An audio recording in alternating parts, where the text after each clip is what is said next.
Hello friends, welcome to my channel Rekha vlog में आप सबका स्वागत है। आज एकादशी का व्रत है और एकादशी व्रत करने वाले के लिए यह व्रत की कथा और पाठ करना बहुत ही जरूरी होता है।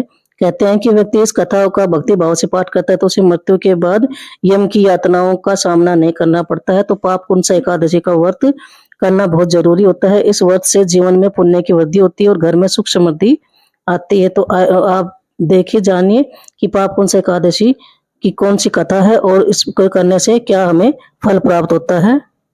पाप कुंसा एकादशी का व्रत भक्ति भाव से करें और इसमें भगवान विष्णु की पूजा करते हैं, व्रत भी रखते हैं। पाप कुंसा एकादशी का व्रत विशेष रूप से पापों की मुक्ति दिलाने वाला माना गया है। तो और इसमें फलाहार ही करते हैं, कोई भी अन्न नहीं ग्रहण करता है और पूरे अच्छे से इनकी आरती करें। विष्णु भगवान की प्रतिमा हो या कृष्ण जी की हो या लड्डू गोपाल जी की हो, कोई भी लेके फिर कथा करें। कथा इस प्रकार है।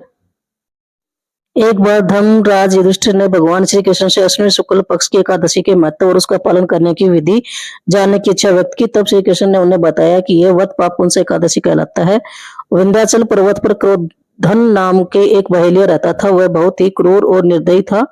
उसका जीवन हिंसा, चोरी और बुरे संगत में बीता। एक दिन उसे जंगल में तपस्या कर रहे महर्षि अंगिरा मिले। बहेलिया ने उनसे कहा कि हे महर्षि, मैंने जीवन भर पाप किए हैं, अनेक मासूम जीवों की हत्या की है।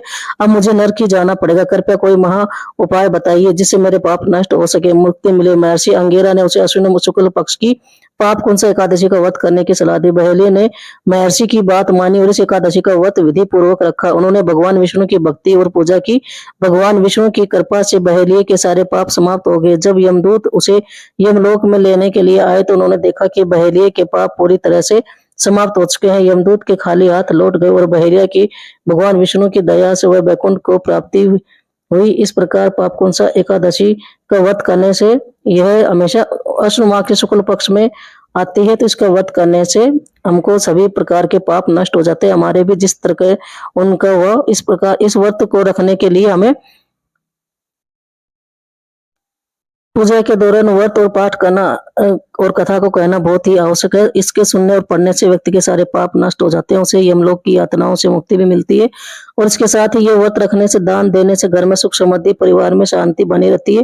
पाप कुंसा एकादशी का व्रत करने वाले व्यक्ति के पूर्व जन्म के पाप भी मिट जाते हैं, उसे भगवान विष्णु की असीम कृपा होती है। इस व्रत के पालन से जीवन में धार्मिक, मानसिक और आध्यात्मिक लाभ होता है। तो ये पूजा हमेशा एक करें, अकेले नहीं तो साथ में किसी को बैठा के उनको भी कथा जरूर सुनाए।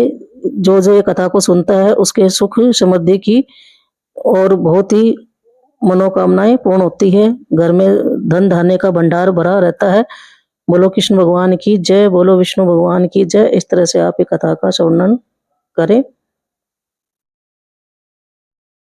और जो मनुष्य एकादशी के दिन, पाप कुंसा एकादशी के दिन या कोई भी एकादशी के दिन भूमि, गो, अन्न, जल, उपान, वस्त्र, छत्र आदि का दान करते हैं, उन्हें यमराज के दर्शन कभी नहीं मिलते हैं।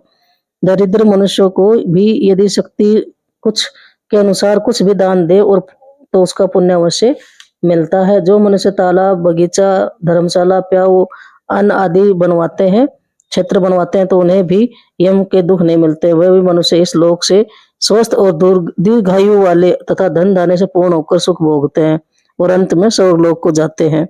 हे राजन, इस सब का सारांश ये है कि जो मनुष्य धर्म करते हैं उन्हें सुख मिलता है और जो अधर्मी उन्हें दुर्गति भोगनी पड़ती है। बोलो विष्णु भगवान की जय। धन्यवाद।